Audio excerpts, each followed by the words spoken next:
জয় রাধে। পিরিজপুর থেকে এক বাবাজি জানতে চেয়েছে, একাদশীর দিন তুলসী গাছে জল দেওয়া যাবে? জয় নিতাই, অবশ্যই যাবে। তার প্রমাণ হলো আসছে, হ্যাঁ আসছে, এই যে কামিকা একাদশী, এই মাহাত্ম্যটা আমাদের ইউটিউব চ্যানেলে দেয়া আছে, আপনারা অবশ্যই শ্রবণ করবেন। কামিকা একাদশী ব্রত মাহাত্ম্য, এই মাহাত্ম্যের কথা লেখা আছে ব্রহ্মবৈবর্ত পুরাণে। এই মাহাত্ম্যের, এই একাদশীর বিশেষ মাহাত্ম্য হলো এই একাদশীর দিন তুলসী সেবা। এই একাদশীর দিন, কামিকা একাদশীর দিন তুলসী দেবীকে জল দান, পুষ্পদান, মাল্যদান, পরিক্রমা, তুলসীর নিচে বসে হরিনাম গ্রহণ, জপ করা, এইগুলো এই একাদশীতে বিশেষভাবে লেখা আছে ব্রহ্মবৈবর্ত পুরাণে।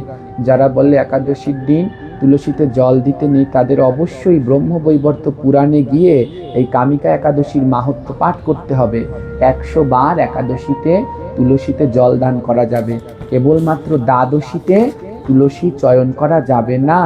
এছাড়া প্রতিদিন তুলসীতে জল দান করতে পারবেন, কোনো স্পর্শ নেই, কোনো পাপ নেই। প্রতিদিন তুলসী স্পর্শ করবেন, কোনো অপরাধ নেই। তাই নির্দ্বন্দ্বে একাদশীর দিন আপনারা তুলসীতে জল দান করবেন। জয় রাধে। হ্যাঁ, জয় রাধে। গোপালগঞ্জ থেকে এক বাবাজি প্রশ্ন করছেন, বাবা, শ্রাদ্ধ অনুষ্ঠান বাড়িতে এক পাশে মাছ খাওয়ানো হয়, অন্য পাশে নিরামিষ খাওয়ানো হয়, তাহলে কি সেই নিরামিষ কি খাওয়া যাবে? জয় রাধে। গোপালগঞ্জ থেকে যিনি প্রশ্ন করেছেন তাকে আমি চিনি, তার চরণে আমার দণ্ডবত প্রণাম। প্রশ্নটা হলো গিয়ে, আমি নিজে বলছি আবার, যে শ্রাদ্ধ বাড়িতে এক পাশে আমিষ খাওয়ানো হয় আর এক পাশে নিরামিষ খাওয়ানো হয়। হ্যাঁ, শ্রাদ্ধে নিরামিষ বলতে বলতে, নিরামিষ বলতে তো না, সাত্বিক আহার, যে কোনো জীব হত্যা যেন না হয়, এগুলো বলতে বলতে আমরা ক্লান্ত হয়ে গেছি। তো এখন আমাদের ভক্তরা এত চালাক যে আগে কি করতো, শ্রাদ্ধ বাড়িতে শুধু মাছই খাওয়াতো। তো অনেক বলতে বলতে অনেক পরিবর্তন হয়েছে। এখন অনেক জায়গায় মাছ উঠিয়ে সেখানে ভোগ দিয়ে গোবিন্দের প্রসাদ পাওয়ানো হয়, কিন্তু ওই যে চালাকি একটা রয়েই গেছে। আর এখন আবার কি করে, একদল এক পাশে নিরামিষ খাওয়ায় আর এক পাশে মাছ খাওয়ায়। বলুন, এক বোতল মদের ভিতরে যদি 2 ফোঁটা গঙ্গা জল ঢেলে দেন, তাহলে মদ কি কোনোদিন গঙ্গা জল হয়? আপনারাই বলুন। এখানে তো ভক্ত বেশি নাই, কে উত্তর দেবে? মদের ভিতরে 2 ফোঁটা গঙ্গা জল ফেলে দিলে, যারা আছেন, মদের ভিতরে গঙ্গা জল ফেলালে 2 ফোঁটা মদ গঙ্গা জল হবে কি? যারা আছেন তারা বলুন, হবে? হবে না। তার জন্যে যদি শ্রাদ্ধ বাড়িতে এক পাশে মাছ খাওয়ায় আরেক পাশে নিরামিষ খাওয়ায়, তাতে কোনো ধরনেরই কাজ হবে না। যদি কেউ সেই নিরামিষ, যদি মাছ খাওয়ায় আর এখানে আরেক পাশে নিরামিষ খাওয়ায়, সেটা যদি কেউ খায়, তাহলে তাকেও সমান পাপের পাপী হতে হবে। তাই কোনো শ্রাদ্ধেই জীব হত্যা করা যাবে না। যদি শ্রাদ্ধ বাড়িতে এক পাশে মাছ খাওয়ায় আরেক পাশে নিরামিষ খাওয়ায়, তাহলে সেই শ্রাদ্ধ খাওয়া যাবে না, না না, সেটাও মহা অপরাধ। এইটা হলো গিয়ে আরো বেশি করে ছলনা, ভগবানের সাথে ছলনা করা। জয় নিতাই। জয় রাধে। বাবা, বরিশাল থেকে এক বাবাজি প্রশ্ন করছে, আপনার পাঠ শুনেছি চাতুর্মাস্য ব্রত শ্রাবণ মাসে শাক খেতে নেই, আশ্বিন মাসে দুধ খেতে নেই, ভাদ্র মাসে দধি খেতে নেই, কার্তিক মাসে আমিষ খেতে নেই। এখন আমার প্রশ্ন হলো, আমি বাকি 3 মাস শাক, দধি, দুধ বর্জন করলাম, কিন্তু মাছ, মাংস, পেঁয়াজ, রসুন খেলাম, তাতে কি লাভ? জয় রাধে। বরিশাল থেকে যিনি প্রশ্ন করেছেন তার চরণে প্রণাম। প্রশ্নটা হয়েছে এই যে, চাতুর্মাসের 4 মাসে 4টা জিনিস বর্জন করতে হয়। প্রথম মাসে শাক, তারপরের মাসে দুধ, তারপরের মাসে দধি, এবং দামোদর মাসে সমস্ত তামসিক আহার ত্যাগ করতে হয়। এবার বাবাজির প্রশ্নটা খুব ভালো, যে আমি শ্রাবণ মাসে শাক খেলাম না, আশ্বিন মাসে দুধ খেলাম না, ভাদ্র মাসে দই খেলাম না, কিন্তু এই 3 মাস তো আমি মাছ, মাংস, ডিম, পেঁয়াজ, রসুন সবই খাচ্ছি। আমার কি শাক না খেলেই পাপ কেটে যাবে? আমার কি আশ্বিন মাসে দুধ না খেলেই পাপ কেটে যাবে? আমার কি ভাদ্র মাসে দই না খেলেই পাপ কেটে যাবে? আসলে এই যে মাছ, মাংস, পেঁয়াজ, রসুন, এগুলো তো আমাদের ধর্ম অনুসারে খাওয়া মহা পাপ। তো আমরা ওগুলো যদি হরদম খাই, আর শ্রাবণ মাসে শুধু শাক খেলাম না, তাতে কি লাভ আছে?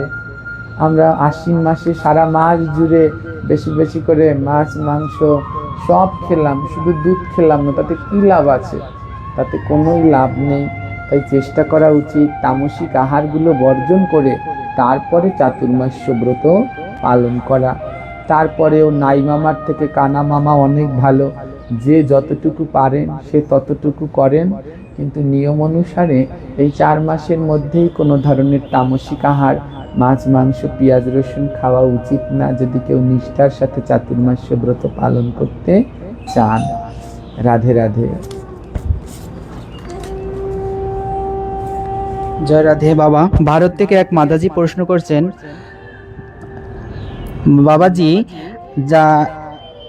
বাবাজি জানতে চেয়েছি, বাবা আমি আমার এক সন্তানের জন্য পাঠা বলি মানত করেছি, কিন্তু আপনার পাঠে শুনেছি জীব হত্যা মহাপাপ, এখন আমার করণীয় কি? জয় রাধে। ভারত থেকে এক মাতাজি জানতে চেয়েছেন, মাতাজির চরণে প্রণাম যে আপনারা ভারত থেকে আমাদের ভিডিও দেখেন।